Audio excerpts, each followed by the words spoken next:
Bangladesh Malaysia শীর্ষ বৈঠক, বঞ্চিত 18,000 শ্রমিকের বিষয়ে বিবেচনার আশ্বাস, সম্পর্ক নতুন উচ্চতায় নিতে সম্মত দুদেশ।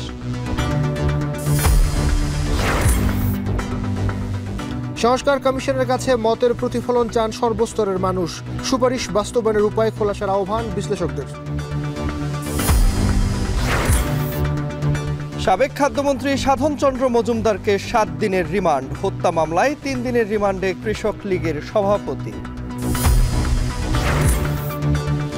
এবং দিল্লির সিদ্ধান্ত না জানানোয় বন্ধ বাংলাদেশ ভারত যাত্রীবাহী ট্রেন চলাচল, 2 মাস ধরে আর্থিক ক্ষতি রেলওয়ে। ইন্ডিয়ার সাথে যে আমাদের ট্রেন যোগাযোগ সেটা এখনো চালু হয়নি। এই মুহূর্তে আমরা বাংলাদেশ রেলওয়ের কাছে ভারতীয় কোনো মাধ্যম থেকে কোনো সিদ্ধান্ত আমাদের কাছে নাই।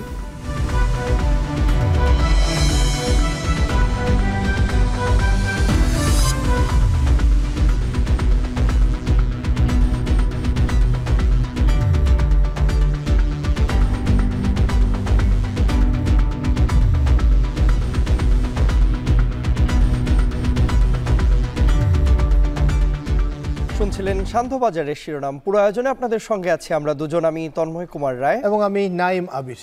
তন্ময়, মালয়েশিয়ার প্রধানমন্ত্রী বাংলাদেশ সফরে এসেছেন এবং প্রথমবারের মতো অন্তর্বর্তী সরকার ক্ষমতা আসবার পরে বা দায়িত্ব নেবার পরে প্রথম কোনো সরকার প্রধানের বাংলাদেশ সফর, সুতরাং খুবই গুরুত্বপূর্ণ এই সফর। এবং এই সফরে বাংলাদেশের পাশে থাকবার কথা তিনি বলেছেন, বন্ধু হিসেবে বাংলাদেশের পাশে থাকবেন এবং একই সাথে 18,000 শ্রমিক যে অনুমতি থাকার পরও ভিসা জটিলতায় যেতে পারেনি তাদের বিষয়টিও বিবেচনা করবেন বলে তিনি জানিয়েছেন। অন্যদিকে রোহিঙ্গা প্রত্যাবাসন, যেটি বাংলাদেশের দীর্ঘদিনের প্রত্যাশা আমরা বলতে পারি এবং দীর্ঘদিন থেকে নানা রকমভাবে চেষ্টা করা হচ্ছে, সেই রোহিঙ্গা প্রত্যাবাসনের বিষয়ে মালয়েশিয়ার সক্রিয় সহযোগিতা কামনাও করেছেন ডক্টর ইউনুস। একই সঙ্গে সফরকালে একান্ত এবং দ্বিপক্ষীয় বৈঠকে অংশ নিয়েছেন 2 নেতা। হাসিবুল্লাহর প্রতিবেদনে জানব বিস্তারিত। অন্তর্বর্তী সরকার গঠনের পর প্রথম কোনো সরকার প্রধান বাংলাদেশে, সঙ্গে মন্ত্রিপরিষদ, সংসদ সদস্য, ঊর্ধ্বতন কর্মকর্তা সহ 58 সদস্যের প্রতিনিধি দল। বাংলাদেশের বন্ধুপ্রতিম রাষ্ট্র মালয়েশিয়ার প্রধানমন্ত্রীকে স্বাগত জানাতে শুক্রবার দুপুরে হজরত শাহজালাল আন্তর্জাতিক বিমানবন্দরে যান অন্তর্বর্তী সরকারের প্রধান উপদেষ্টা ডক্টর মোহাম্মদ ইউনুস। এ সময় দেশটির প্রধানমন্ত্রী আনোয়ার ইব্রাহিমকে গার্ড অব অনার দেয় সশস্ত্র বাহিনী। বিকেল 3টার দিকে গাড়ি বহর নিয়ে রাজধানীর হোটেল ইন্টারকন্টিনেন্টালে পৌঁছান মালয়েশিয়ান প্রধানমন্ত্রী। এর কিছুক্ষণ পর অন্তর্বর্তী সরকার প্রধান ডক্টর মোহাম্মদ ইউনুস ও আনোয়ার ইব্রাহিম একান্তে বৈঠক করেন। ঘনিষ্ঠ বন্ধুত্বের নিদর্শন হিসাবে একই গাড়িতে চড়ে দ্বিপক্ষীয় বৈঠকের ভেন্যুতে যান এই 2 নেতা। 2 সরকার প্রধানের উপস্থিতিতে দ্বিপাক্ষিক বৈঠকে অংশ নেন 2 দেশের প্রতিনিধি দল। আলোচনা হয় অর্থনীতি, অভিবাসন সহ নানা বিষয়ে। এরপর যৌথ সংবাদ সম্মেলনে জুলাই আগস্টে অভ্যুত্থানের ঘটনা ও বৈঠকের বিষয়বস্তু তুলে ধরেন ডক্টর ইউনুস। বলেন, দ্বিপাক্ষিক সম্পর্ক এগিয়ে নিতে সম্মত 2 দেশ। We express our firm commitment and determination to work closely to elevate our bilateral relations to a new height, consistent with the new Bangladesh. Doctor Mohammad ইউনুসের নেতৃত্বে আস্থার কথা জানিয়ে আনোয়ার ইব্রাহিম বলেন, বাংলাদেশকে সর্বাত্মক সহযোগিতা করবে Malaysia. I think what we need to do, if we want this sort of comprehensive strategic partnership, then we should give some attention and preference to these companies, we in Malaysia, to the investments from Bangladesh, and you here too, to make sure that any teething problems be given fast attention. Ticket জটিলতার কারণে মালয়েশিয়ায় যেতে না পারা 18,000 শ্রমিককে সহায়তা দেওয়ার আশ্বাস দেন মালয়েশিয়ার প্রধানমন্ত্রী। ব্রিফিং শেষে ইন্টারকন্টিনেন্টাল থেকে বঙ্গভবনে যান মালয়েশিয়ার সরকার প্রধান। সেখানে রাষ্ট্রপতি মোহাম্মদ শাহাবুদ্দিনের সঙ্গে সৌজন্য সাক্ষাৎ করেন তিনি। সংক্ষিপ্ত সফর শেষে সন্ধ্যায় দেশে ফেরেন মালয়েশিয়ার প্রধানমন্ত্রী আনোয়ার ইব্রাহিম। হাসিবুল্লাহ, এখন, ঢাকা। ছাত্র জনতার প্রাণ হারানো গণ অভ্যুত্থানের পর রাষ্ট্র সংস্কার কার্যক্রম এগিয়ে নিতে শিক্ষার্থী প্রতিনিধি রেখে 5টি পূর্ণাঙ্গ কমিশন গঠন করে প্রজ্ঞাপন জারি করেছে সরকার। শিক্ষার্থী ও সাধারণ মানুষ বলছেন, সংস্কারে গণমানুষের চাওয়াকে প্রাধান্য দিতে হবে, আর ঐক্যমত ভিত্তিক সংস্কারে জোর দিতে সুপারিশ বাস্তবায়নের উপায় খোলাসা করার তাগিদ রাজনৈতিক বিশ্লেষকদের। বিস্তারিত দেখুন জাওয়াদ মাহমুদের প্রতিবেদনে। গত 5 আগস্ট এভাবেই রাজপথ থেকে রাষ্ট্র ক্ষমতার দখলে নেয় শিক্ষার্থী জনতা। টানা 36 দিনের রক্তক্ষয়ী সংঘর্ষ, সহস্রাধিক প্রাণের বিনিময়ে পতন ঘটে শেখ হাসিনার স্বৈরাচারী শাসন ব্যবস্থার। অভ্যুত্থানের ঠিক 3 দিন পর নোবেলজয়ী অধ্যাপক ডক্টর মোহাম্মদ ইউনূসের নেতৃত্বে গঠন করা হয় অন্তর্বর্তী সরকার।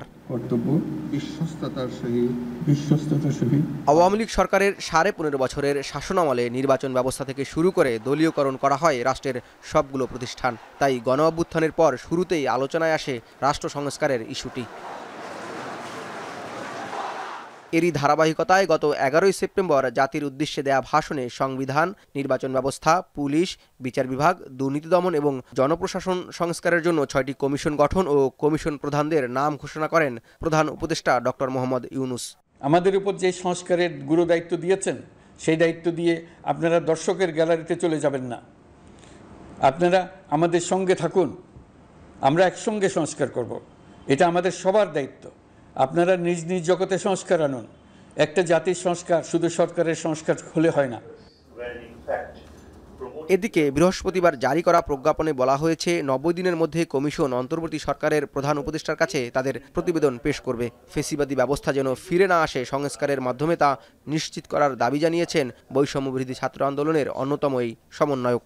প্রথম সংস্কারের প্রথম পয়েন্টে আমি আবারও মনে করিয়ে দিচ্ছি ফ্যাসিবাদী ব্যবস্থার বিলোপ। ওই যে ফ্যাসিস্ট সিস্টেমের যতগুলো গ্রাম আছে, সেই জায়গাগুলোর যতগুলো আপনার হচ্ছে অনুষঙ্গ আছে, অ্যাপারেটাসগুলো আছে, সেই জায়গাগুলো চিহ্নিত করে সেই জায়গাগুলোকে প্রথমত হচ্ছে তাকে নিশ্চিহ্ন করা প্রথম কথা।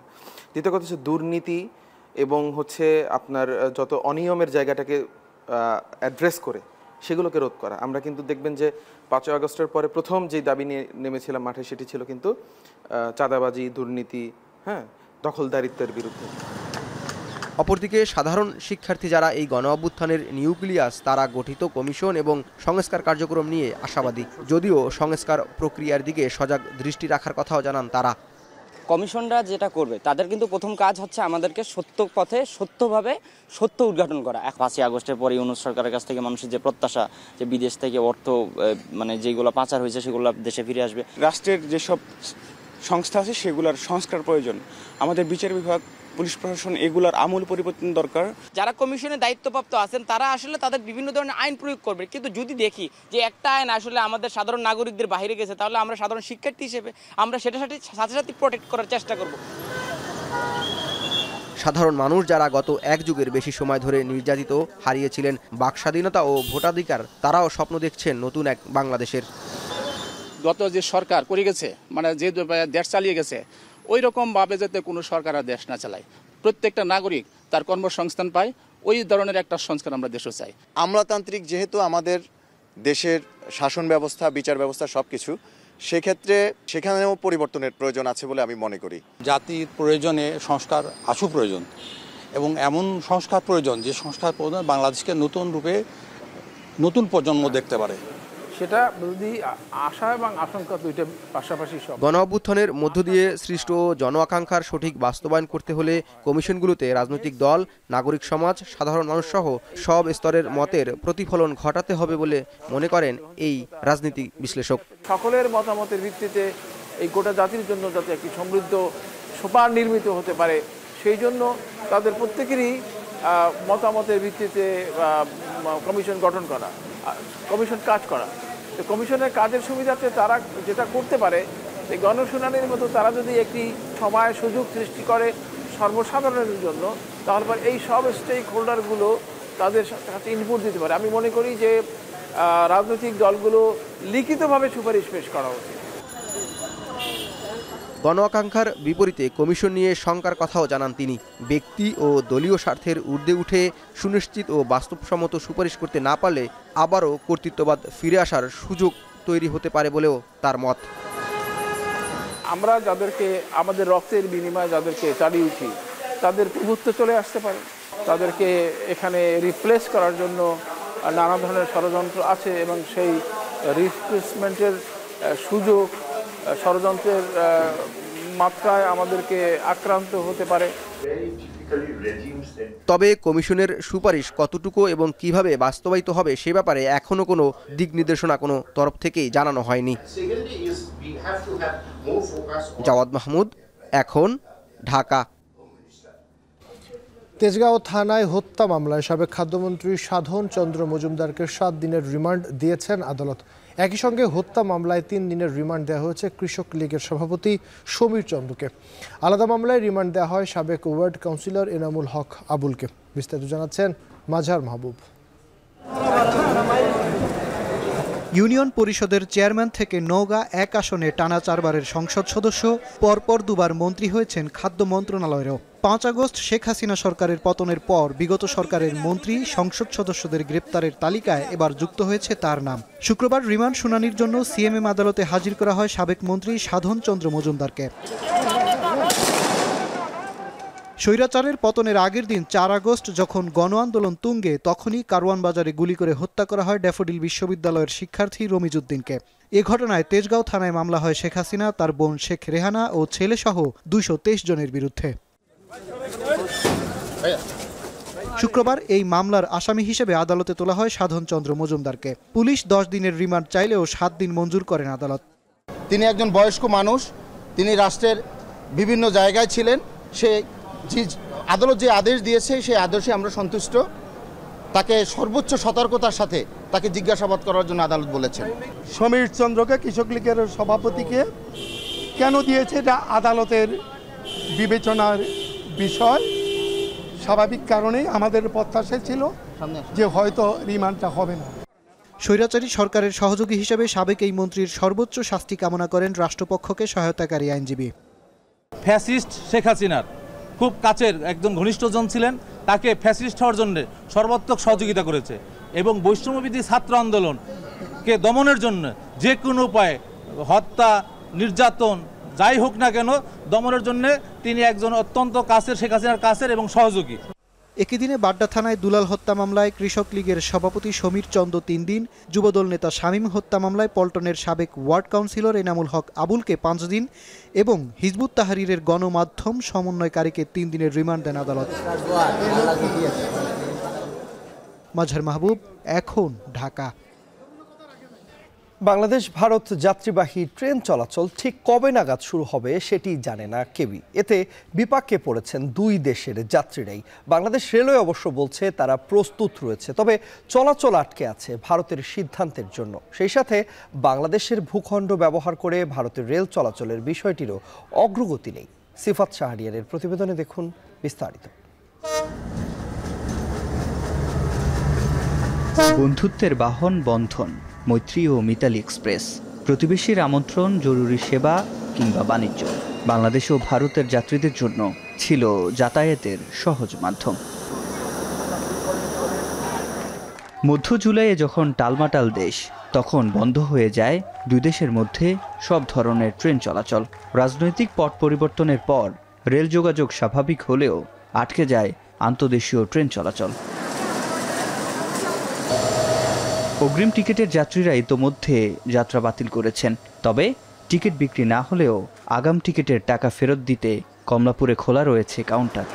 মৈত্রী মিতালি ট্রেন দুটাই বন্ধ আছে, চলাচল করতেছে না। আর যারা অগ্রিম টিকিট যাদের নেওয়া ছিল ওগুলা ফেরত আসলে আমরা ওগুলা ফেরত দিচ্ছি। শহরতলি স্টেশনের পাশে গ্যারেজে দেখা মিলল মিতালি এক্সপ্রেসের।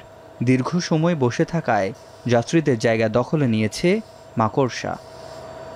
মিতালি এক্সপ্রেস যাত্রীবাহী এই ট্রেনটি বাংলাদেশের সীমানা অতিক্রম করে সপ্তাহে কয়েকবারই যাত্রী নিয়ে ভারতের নিউ জলপাইগুড়ি পর্যন্ত যায়। তবে গত 2 মাসের বেশি সময় ধরে এটি যাত্রী পরিবহন তো করছেই না, বরং এভাবেই পরিষ্কার পরিচ্ছন্নতার যে গ্যারেজ রয়েছে সেখানে ঠায় দাঁড়িয়ে আছে।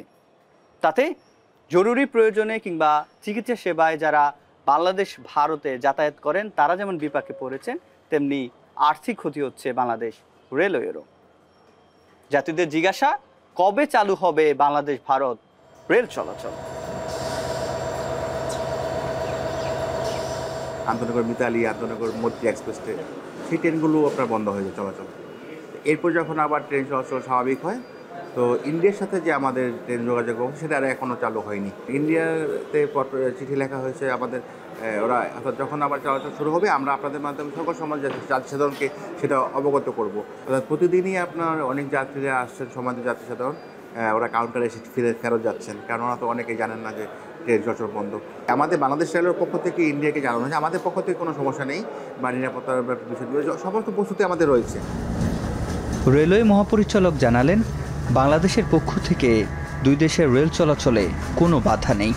ভারতের সিদ্ধান্ত জানানোর অপেক্ষায় আটকে আছে চলাচল। এই যাত্রীবাহী ট্রেন চলাচলটা এখন আপাতত বন্ধ আছে। এটি কিভাবে কি হবে না হবে এই ধরনের একটা বিষয় আমাদের পক্ষ থেকে মন্ত্রণালয়কে অবহিত করা হয়েছিল। মন্ত্রণালয় আবার আমাদের পররাষ্ট্র মন্ত্রণালয়কে অবহিত করে। এর পরবর্তীতে ভারত থেকে ওইভাবে কোনো রিপ্লাই বা অগ্রগতি এই মুহূর্তে আমাদের কাছে এখনো পর্যন্ত এসে পৌঁছায়নি বা আমরা জানি না।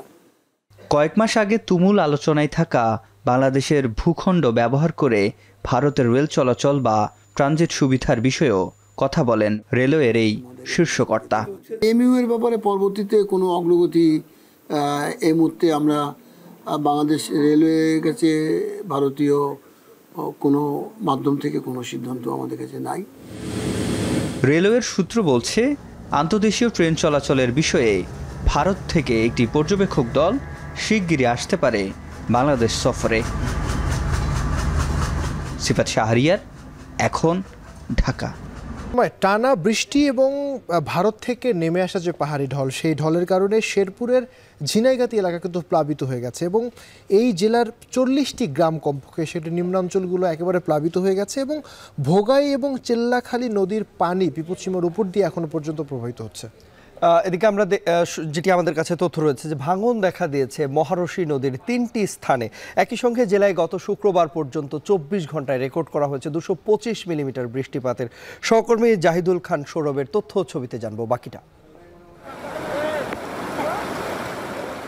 গেল 2 দিন ধরে টানা বর্ষণ আর ভারত থেকে নেমে আসা ঢলে প্লাবিত শেরপুর।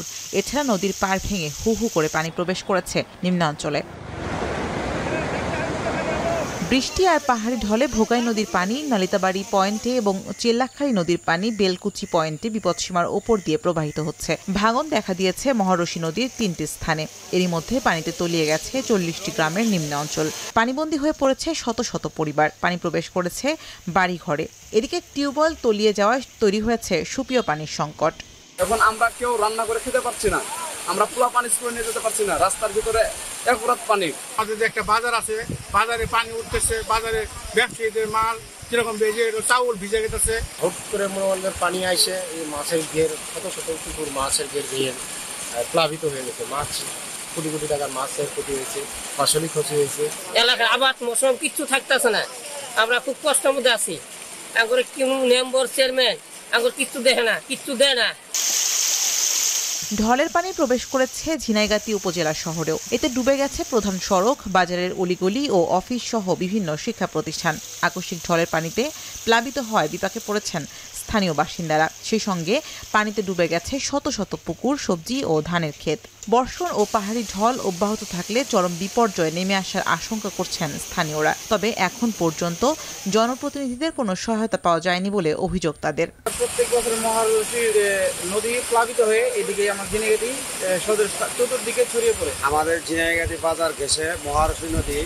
প্রতি বছরই প্রায় এরকম হাজার হাজার করে জমি ফসলের আবাদ নষ্ট হয় এবং বাড়ি ঘর, বাজার ঘাট, রাস্তাঘাট নষ্ট হয়। শেরপুরের ঝিনাইগাতি উপজেলায় শুক্রবার সকাল 9টা পর্যন্ত 24 ঘন্টায় রেকর্ড করা হয়েছে 225 মিলিমিটার বৃষ্টিপাত। এখন শেরপুর। সাগর উত্তাল থাকায় মাছ শিকার ব্যাহত, দাম কমেনি ইলিশের। নির্ধারিত দামের চেয়ে বাজারে 2 টাকা বেশি প্রতি পিস ডিম।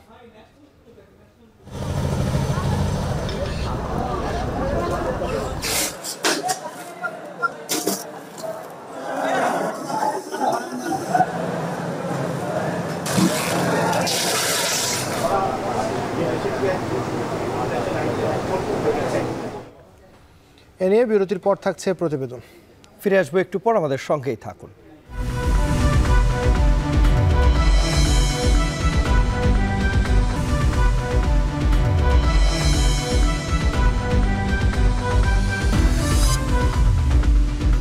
ফিরে এলাম বিরতির পর। দেখছেন সান্ধ্যবাজার। আবির, ইলিশের মৌসুম চলছে এবং স্বাভাবিকভাবেই ইলিশ অনেকের কাছেই পছন্দ এবং ইলিশের বাঙালিয়ানার একটি ব্যাপারও রয়েছে, কিন্তু বাজারে এখন পর্যন্ত দেখা যাচ্ছে ইলিশের যে সরবরাহের ঘাটতি সেটি রয়েছে। জেলেরা বলছেন যে মৌসুম চলছে, তারপরেও জেলেদের জালে যেহেতু পর্যাপ্ত ইলিশ ধরা পড়ছে না, যে কারণে সরবরাহ ঘাটতি রয়েছে, দামও কিছুটা বাড়তি রয়েছে যে কারণে। এবং এ কারণেই মানে যে বৈরী আবহাওয়াটি চলছে, মূলত এই বৈরী আবহাওয়া কিন্তু এই সব কিছুর, আপনি যেগুলো বললেন সে সব কিছুর জন্য দায়ী। এবং সাগর যে উত্তাল রয়েছে সে কারণে মাছ ধরা বা মাছ শিকার করাও কিন্তু ব্যাহত হচ্ছে। তবে বাজারে সামুদ্রিক মাছ মানে ইলিশের বাইরে অন্যান্য যে সামুদ্রিক মাছ রয়েছে সেগুলো এবং একই সাথে নদীর ইলিশের দেখা মিলছে। এ নিয়ে আমাদের হাতে একটি প্রতিবেদন রয়েছে, দেখে আসবো সেটি। সাপ্তাহিক ছুটির দিনে চট্টগ্রামের মাছের পাইকারি বাজার ফিশারি ঘাটে বেড়েছে সামুদ্রিক মাছের সরবরাহ। তবে ইলিশের সরবরাহ একেবারেই কম, দামও বেশ চড়া। ছুটির দিনের বাজারে 1 কেজি ওজনের ইলিশ কিনতে ক্রেতাদের গুনতে হচ্ছে 1600 থেকে 1700 টাকা পর্যন্ত। বাজারে এসে দাম শুনে হতাশ হয়ে ফিরছেন অনেকেই। মাছ আসতেছে না, মাছ পাওয়া যাচ্ছে না, মাছের রেট অনেক বেশি। ইলিশ মাছ আরো পাইতো, ইলিশ মাছ পাইতেছে না, পানি সাগর প্রচুর পরিমাণ পানি। তবে সপ্তাহ ব্যবধানে লইট্টা, পোয়া সহ সামুদ্রিক অন্যান্য মাছের সরবরাহ বেড়েছে। এতে দামও কমেছে কেজিতে 20 থেকে 30 টাকা পর্যন্ত। বরিশালের বাজারে গত সপ্তাহের তুলনায় আকার ভেদে মন প্রতি ইলিশের দাম 2 থেকে 3 হাজার টাকা কমলেও বেড়েছে বড় আকারের মাছের দাম। 1.5 কেজির ইলিশ 2300 থেকে 2400 টাকা, 1 কেজির ইলিশ 1800 থেকে 1900 টাকা এবং একদম ছোট আকারের ইলিশ প্রতি কেজি 450 থেকে 500 টাকা দরে বিক্রি হচ্ছে। এছাড়া সরবরাহ কম থাকায় কেজিতে 10 থেকে 30 টাকা বেড়েছে চাষের মাছের দাম। ক্রেতাদের অভিযোগ, বাজার মনিটরিংয়ের অভাবে লাগাম নেই দামে। 1500 টাকা কেজি, 1600 টাকা কেজি, 1800 টাকা কেজি, এটা আমাদের পক্ষে অ্যাভেল করা আসলে সম্ভব না। আমরা যে বাজারে আসি, যে আশা নিয়ে, আমরা কিন্তু সেই আশা অনুযায়ী ইলিশ পাই না। আমরা যে ইলিশগুলো পাই সেইগুলোর মান অত্যন্ত খারাপ। যারা ক্রেতা তারা যখন অল্প থাকে তখন দামটা একরকমের থাকে, যেই একটু ক্রেতার সংখ্যা বেশি বেড়ে যায় তখন ওই একই মাছ আবার তারা বেশি দামে বিক্রি করতেছেন। এদিকে লঘুচাপে উত্তাল বঙ্গোপসাগরে মাছ শিকারে বিড়ম্বনায় পড়েছে সমুদ্রগামী জেলেরা, ফলে ব্যাহত হচ্ছে মাছ শিকার। ভোলার বাজারে সপ্তাহ ব্যবধানে ইলিশের দাম বেড়েছে কেজি প্রতি 50 থেকে 100 টাকা। 1 কেজির ইলিশ বিক্রি হচ্ছে 1750 থেকে 1800 টাকায়। চাঁদপুরের বাজারে ইলিশের দাম কেজিতে 100 টাকা কমেছে। বড় সাইজের ইলিশের সরবরাহ খুব একটা না বাড়লেও বাজারে বেড়েছে ছোট সাইজের ইলিশ। 1 কেজি ওজনের ইলিশ বিক্রি হচ্ছে 1700 থেকে 1750 টাকায়। প্রত্যয় দাস, এখন। ডিমের বাজারে অভিযান পরিচালনা করেছে ভোক্তা অধিকার সংরক্ষণ অধিদপ্তর। সকালে রাজধানীর কারওয়ান বাজারে এই অভিযান পরিচালনা করে সংস্থাটি। ভোক্তা অধিকার সংরক্ষণ অধিদপ্তরের সহকারী পরিচালক ইন্দ্রাণী রায়ের নেতৃত্বে অভিযানে পাইকারি থেকে খুচরা পর্যায়ে ডিমের ক্রয় বিক্রয়ের তথ্য তদারকি করা হয়। এ সময় ডিমের মূল্য তালিকা প্রদর্শন করা সহ বিভিন্ন নির্দেশনা দেওয়া হয়। বাজারে স্বচ্ছতা নিশ্চিতের উপর জোর দেওয়ার কথা জানিয়ে অভিযান পরিচালনাকারী দল জানায়, বাজার তদারকিকে সবসময় মাঠে থাকবে জাতীয় ভোক্তা অধিকার সংরক্ষণ অধিদপ্তর।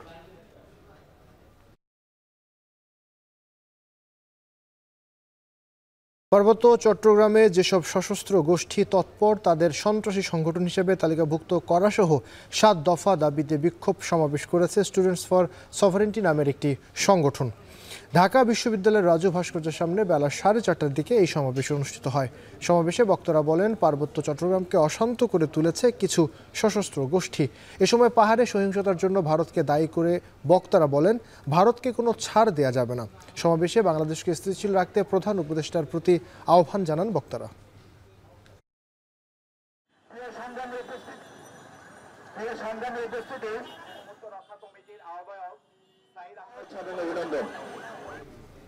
শান্তবাজারে নিচ্ছি আরেকটা বিরতি, ফিরছি কিছুক্ষণের মধ্যে, সঙ্গে থাকুন।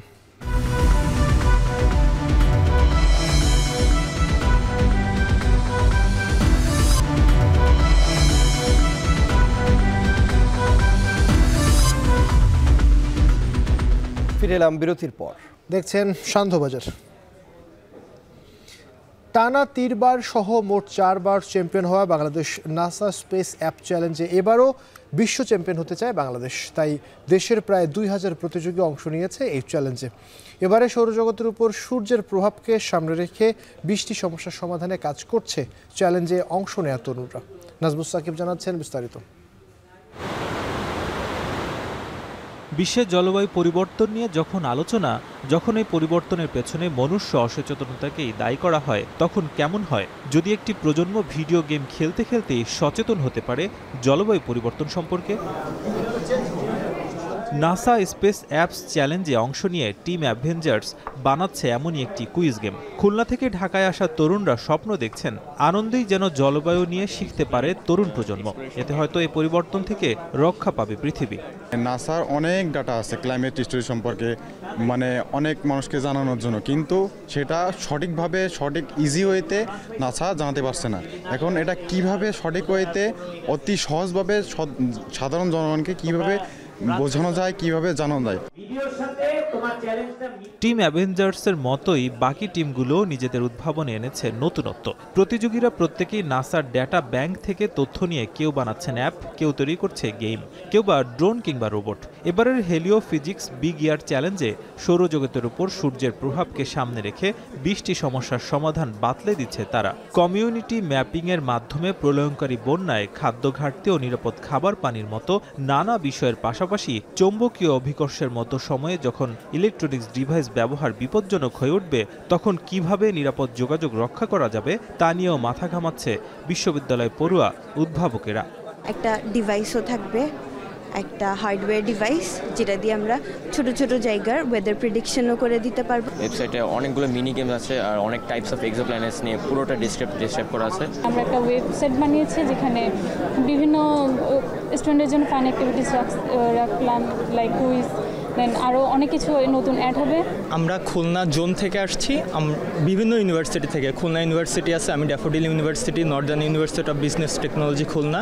বিফোর ফ্লাড, ডিউরিং ফ্লাড আর হচ্ছে আফটার ফ্লাড, এবং এই তিনটা যে ফ্লাড পরিস্থিতি আছে সেটার জন্য আমরা একটা কমপ্লিট সলিউশন দাঁড় করাচ্ছি।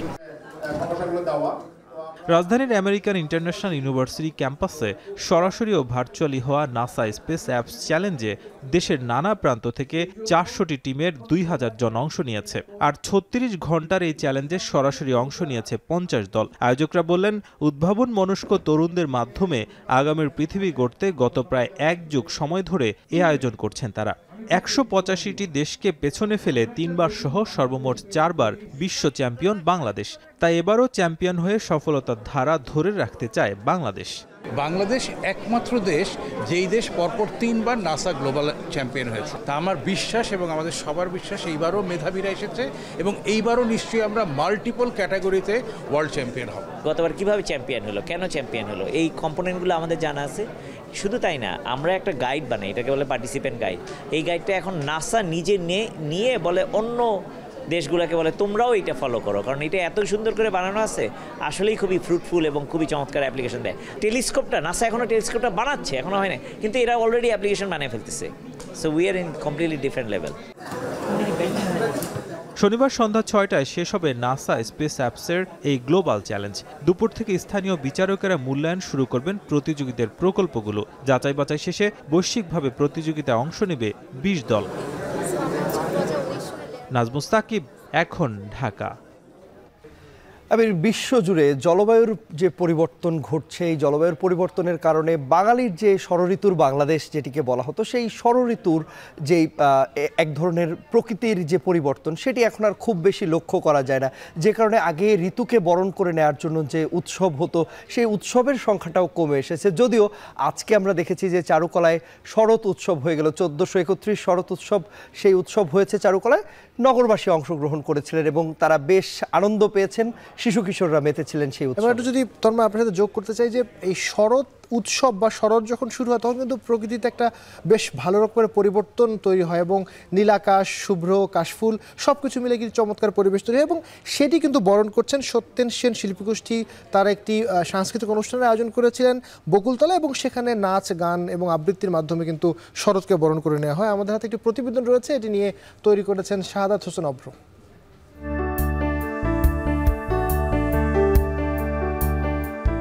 শরৎ তোমার অরুণালয়ে অঞ্জলি, ছড়িয়ে গেল ছাড়িয়ে মোহন অঙ্গুলি। মেঘলা আকাশ, মৃদু বাতাস, কাশফুল কিংবা শিউলির গন্ধ বলে দিচ্ছে এখন পূর্ণ শরৎকাল। শরৎ যেন বাংলার বৈচিত্র্যময় প্রকৃতির পালা বদলের গান গাইছে। প্রকৃতির এই স্নিগ্ধ মনোরম রূপ মানব হৃদয়ে জাগায় প্রাণের স্পন্দন। উৎসবের আমেজে মুখরিত হয় চারিদিক। শরৎকে বরণ করে নিতে ঢাকা বিশ্ববিদ্যালয়ের বকুলতলায় সত্যেন সেন শিল্পগোষ্ঠী আয়োজন করে শরৎ উৎসব 1431। গান, নাচ আর আবৃত্তির মাধ্যমে শরতের বন্দনা করে শিল্পীরা। নীলাভ আকাশ জুড়ে সুজিনার ফুল ফুটে থাকে, হিম সাদা রং তার আশ্বিনের আলোর মতন। আজকে এখানে নাচ, গান, কবিতা আবৃত্তি এবং কত ছোট ছোট বাচ্চারা এসেছে, তো ওদের দেখে বেশি ভালো লাগে। সবাই অনেক রঙিন ভাবে আছে আর নাচ করছে, গান করছে, আবৃত্তি করছে, খুব ভালো লাগছে। আমার প্রিয় ঋতু শরৎ, আর শরতে কাশফুল হয়, আমার কাশফুল অনেক ভালো লাগে।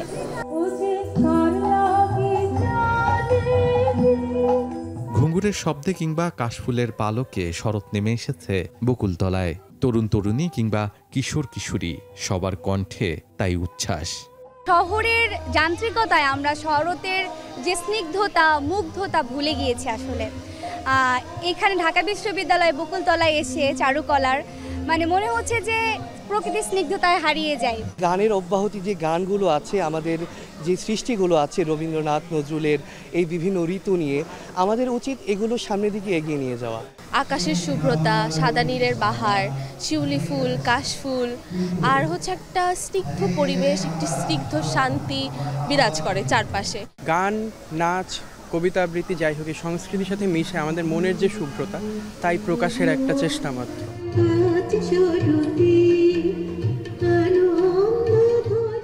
বাংলার রূপ প্রকৃতি যেন হারিয়ে না যায়, নতুন প্রজন্মকে বাংলার রূপবৈচিত্র্য সচেতন করে গড়ে তুলতেই এমন আয়োজন বলে জানান আয়োজকরা। যত বেশি আয়োজন হবে তত বেশি মানুষ প্রকৃতি বান্ধব হবে, আগামী প্রজন্ম প্রকৃতি বান্ধব হবে। মানব প্রেম বলুন, প্রকৃতি প্রেম বলুন, প্রকৃতির ভালোবাসা বলুন, সব কিছুর বলে রয়েছে আমার জানা। এই জানার জন্য এই ধরনের আয়োজন আমাদের বারবার আমরা চেষ্টা করব সবাইকে জানাবার এগুলোর মধ্যে।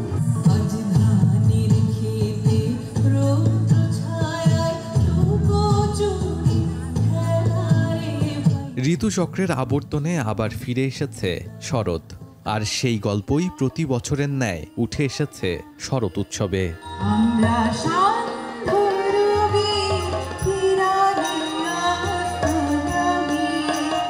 শাহাদাত অফরো, এখন। লেবানন জুড়ে ইসরায়েলের বিমান হামলা, নিহত অন্তত ৩৭, আহত ১৫০ শতাধিক।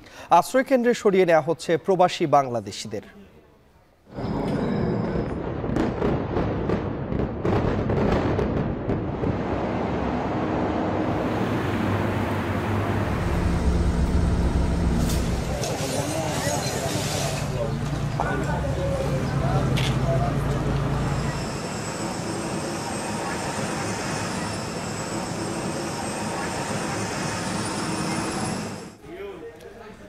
কিছুক্ষণ পর এ নিয়ে থাকছে বিস্তারিত।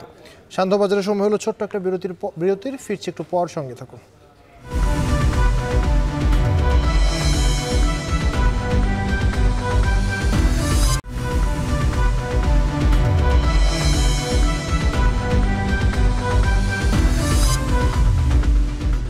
ফিরে এলাম বিরতির পর। দেখছেন শান্তবাজার। নেতানিয়াহু প্রশাসনকে সাবধান করতে ইসরায়েলে ইরান ন্যায়সঙ্গতভাবে ব্যালিস্টিক ক্ষেপণাস্ত্র হামলা চালিয়েছে বলে মন্তব্য করেছেন দেশটির সর্বোচ্চ নেতা আয়াতুল্লাহ আলী খামেনি। বৃহস্পতিবার চলমান সংঘাত শুরুর পর প্রথমবারের মতো জুম্মার নামাজের ইমামতি করে ইরানের জনগণের উদ্দেশ্যে তিনি আরও বলেন, মুসলিম সম্প্রদায়ের শত্রু এক। এদিকে লেবাননে বৃহস্পতিবার দিনভর ইসরায়েলি হামলায় এখন পর্যন্ত ৩৭ জন নিহতের খবর জানিয়েছে আন্তর্জাতিক গণমাধ্যমগুলো। আহত হয়েছেন ১৫০ শতাধিক। আরও জানাচ্ছেন সতীর্থ কর্মকার। ইরানের রাজধানী তেহরানের গ্র্যান্ড মোসাল্লা মসজিদের সামনে জড়ো হয়েছেন লাখ লাখ বাসিন্দা। হাত নেড়ে সকলকে অভিবাদন জানালেন ইরানের সর্বোচ্চ নেতা আয়াতুল্লাহ আলী খামেনি। হিজবুল্লাহ প্রধান হাসান নাসরাল্লাহর মৃত্যু, লেবাননে ইসরায়েলি অভিযানের শুরু এবং ওই একই দিনে ইসরায়েলে ইরানের ক্ষেপণাস্ত্র হামলার পর এই প্রথম জনসমক্ষে ভাষণ দেন খামেনি। দাবি করেন ইসরায়েলে হামলা করে ইরান কোনো অপরাধ করেনি। সম্পূর্ণ ন্যায়সঙ্গত হামলার মাধ্যমে নেতানিয়াহুকে বার্তা দেয়াই ছিল তেহরানের উদ্দেশ্য। হামন দুশমন মিল্লাত লবনান است همون دولت دشمن ملت عراق است دشمن ملت مصر است دشمن ملت سوریه است دشمن ملت یمن است শুক্রবার জুম্মার নামাজের পর বিশ্ববাসীর উদ্দেশ্যে খামেনি বলেন, ইসরায়েল ইস্যুতে কোনো ধরনের আরোপিত ধারণার উপর ভরসা করে ইরান সংঘাতে জড়াবে না। ইরান জোর করে কিংবা তাড়াহুড়ো করে প্রতিশোধ নিতে চায় না। তবে তেল আবিব যদি সংযত না হয় তাহলে তেহরানও চুপ করে বসে থাকবে না বলে হুঁশিয়ারি দিয়েছেন খামেনি। এদিকে বৃহস্পতিবার এক ভয়ঙ্কর রাতের সাক্ষী হল লেবাননবাসী। মধ্যরাতে রাজধানী বৈরুতে বেসামরিক যাত্রীবাহী বিমান অবতরণের কিছুক্ষণ পরেই ইসরায়েলি হামলায় কেঁপে ওঠে পুরো রাজধানী। এদিন দেশটিতে 20টি হামলা চালায় ইসরায়েল, যার 11টি ছিল বৈরুতে। হামলা হয়েছে বৈরুত বিমানবন্দরের কাছে। বোমা হামলার পর বন্ধ আছে লেবানন থেকে সিরিয়া যাওয়ার মূল সড়ক। ইসরায়েলের গণমাধ্যমগুলোর দাবি হামলার টার্গেট ছিলেন হিজবুল্লাহ নেতা হাশেম সাফিউদ্দিন। হাসান নাসরাল্লাহ নিহতের পর সাফিউদ্দিন হিজবুল্লাহর হাল ধরবেন বলে ধারণা করছেন অনেকেই। যদিও সাফিউদ্দিন নিহত হয়েছেন কিনা এ বিষয় নিশ্চিত করেনি কোনো পক্ষই। এদিকে প্রতিরোধ যুদ্ধ চালিয়ে যাচ্ছে হিজবুল্লাহ। বৃহস্পতিবার 230টির বেশি রকেট হামলা চালিয়েছে গোষ্ঠীটি। সঙ্গে ইরাক থেকে ইসলামিক রেজিস্ট্যান্স বাহিনী ড্রোন হামলা চালিয়েছে ইসরায়েলের দক্ষিণাঞ্চলে। যদিও হতাহতের কোনো তথ্য পাওয়া যায়নি। তবে ইসরায়েলে হামলার পর পাল্টা হামলার শঙ্কায় রয়েছে ইরান। দেশটির জ্বালানি অবকাঠামোতে হামলা না চালাতে সতর্ক করলেও একদিন পরই নিজের অবস্থান থেকে কিছুটা সরে এসেছেন জো বাইডেন। এখন এ নিয়ে আলোচনা চলছে বলে জানিয়েছেন মার্কিন প্রেসিডেন্ট। যদিও ইসরায়েলের সহায়তায় মধ্যপ্রাচ্যে মার্কিন সেনা পাঠানো হবে না বলেও জানায় বাইডেন প্রশাসন। We're not looking for a wider regional conflict. We're not seeking war with any group or organization or country in the region. We continue to engage the Israelis, very frequently. We are certainly talking to them about their response, but what their response might be, I'm just not going to speculate further on. But we do continue to engage with them. চলমান পরিস্থিতিতে যেভাবে মধ্যপ্রাচ্যের পট পরিবর্তন হচ্ছে তাতে সংঘাত কোন দিকে মোড় নেয় সেদিকেই নজর বিশ্ববাসীর। সতীর্থ কর্মকার, এখন বিশ্ব। আমি শান্তবাজারের আয়োজনে দেশ বিদেশের নানান খবর আমরা জানাচ্ছিলাম। এরই মধ্য দিয়ে চলে এলাম শান্তবাজারের একেবারে শেষ প্রান্তে। তবে যাবার আগে শিরোনামগুলো জানিয়ে দিব আরও একবার।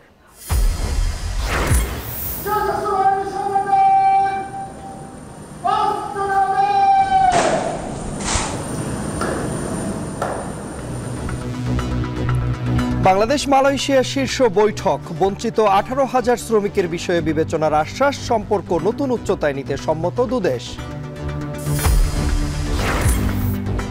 সংস্কার কমিশনের কাছে মতের প্রতিফলন চান সর্বস্তরের মানুষ, সুপারিশ বাস্তবায়নের উপায় খোলাসার আহ্বান বিশ্লেষকদের। সাবেক খাদ্যমন্ত্রী সাধন চন্দ্র মজুমদারকে 7 দিনের রিমান্ড, হত্যা মামলায় 3 দিনের রিমান্ডে কৃষক লীগের সভাপতি।